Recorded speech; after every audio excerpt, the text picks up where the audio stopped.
مفتی صاحب کسی سے سنا ہے کہ گھر میں زیادہ آئینے نہیں لگانے چاہیے، پہلے لوگ آئینوں پر کپڑا ڈال دیا کرتے تھے، آئینے میں زیادہ نہیں دیکھنا چاہیے، جیسے جب بیت الخلاء جا رہے ہیں تو وہ آئینے میں بھی دیکھ رہے ہیں، اس بارے میں آپ کی کیا رائے ہے؟ بالکل ٹھیک ہے، آئینے میں زیادہ دیکھنا ایسی فضول حرکت ہے، تو انسان کو اپنے کردار پہ زیادہ غور کرنا چاہیے کہ کردار میں کہاں کہاں خامی ہے۔ آئینہ بھی دیکھنے میں حرج نہیں ہے، لیکن یہ کہ بندہ کھڑا رہے ہر وقت دیکھتا رہے، ہر 1 گھنٹے 2 گھنٹے بعد جا رہا ہے، اپنے بال سیٹ کر رہا ہے، کپڑے سیٹ کر رہا ہے، کپڑوں کی کریز ٹوٹنے نہیں دے رہا، یہ جو طرز عمل ہے نا، اس سے حضرت تھانوی رحمۃ اللہ علیہ نے لکھا ہے نا کہ جو آدمی بہت زیادہ بن ٹھن کے رہتا ہے نا، اس بات کی نشانی کہ اندر سے خالی ہے۔ اس لیے کہ جس آدمی کے پاس کرنے کا کوئی کام ہوگا، وہ پڑھ رہا ہے، پڑھا رہا ہے، بزنس کر رہا ہے، جاب کر رہا ہے، کوئی بھی کرنے کرانے کا کام ہوگا، وہ بن ٹھن کے رہے گا تو کام کیسے کرے گا؟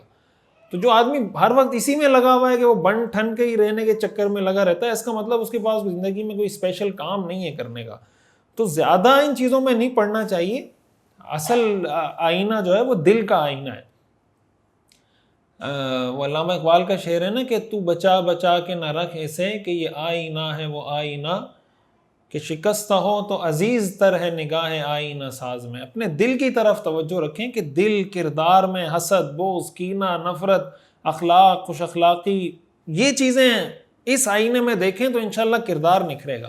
مفتی صاحب میں یونیورسٹی کا اسٹوڈنٹ ہوں، بی ایس مائکرو بایولوجی میں اب داخلہ لیا ہوا ہے، میں مدرسے کا طالب علم بھی ہوں، سیکنڈ ٹائم مدرسے جاتا ہوں۔ اکثر لوگ کہتے ہیں دینی عصری علوم دونوں ایک ساتھ حاصل نہیں ہو سکتے، آپ ایک طرف جاؤ، کوئی اچھا مشورہ دے دو۔ دینی علوم حاصل کرنے کا بہت زیادہ شوق ہے، گھر میں مجبوری بھی ہے، میرے والد صاحب وفات ہیں اور میرے بھائی بھی نہیں، میں ایک ہی ہوں، اور ایک میری بہن اور ایک میری ماں ہے۔ مفتی صاحب مجھے کوئی اچھا سا مشورہ دے دیں، کیا کروں؟ حمزہ خان پشاور سے۔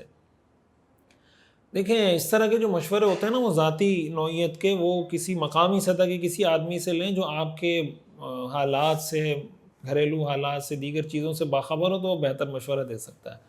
جو آپ کے بیک گراؤنڈ کو، ساری چیزوں کو جانتا ہو، تو وہ آپ کو بہتر مشورہ دے سکتا ہے کہ آپ کے لیے بہتر کیا ہے۔ اقامت کہتے ہوئے حی علی الصلاۃ اور حی علی الفلاح پر دائیں اور بائیں دیکھنا چاہیے۔ دیکھ لیں، اچھی بات ہے، مستحب عمل ہے۔ مفتی صاحب شادی کتنی عمر میں کرنی چاہیے؟ کیا شریعت میں بالغ ہونے کے بعد شادی جلدی کرنا ضروری ہے؟ اگر کسی ملک میں یہ قانون ہو کہ لڑکے کی شادی 21 سال سے پہلے نہیں کر سکتے، شہوانی گناہ بھی بہت ہوتا ہے، تو کیا کرنا چاہیے؟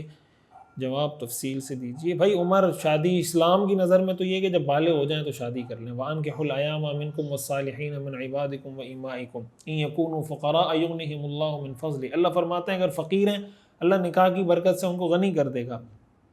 تو جلد از جلد شادی کے رواج کو، شادی کرنی چاہیے، اور اس رواج کو اور اس کلچر کو عام کرنا چاہیے کہ جلد از جلد بچوں کا نکاح ہو۔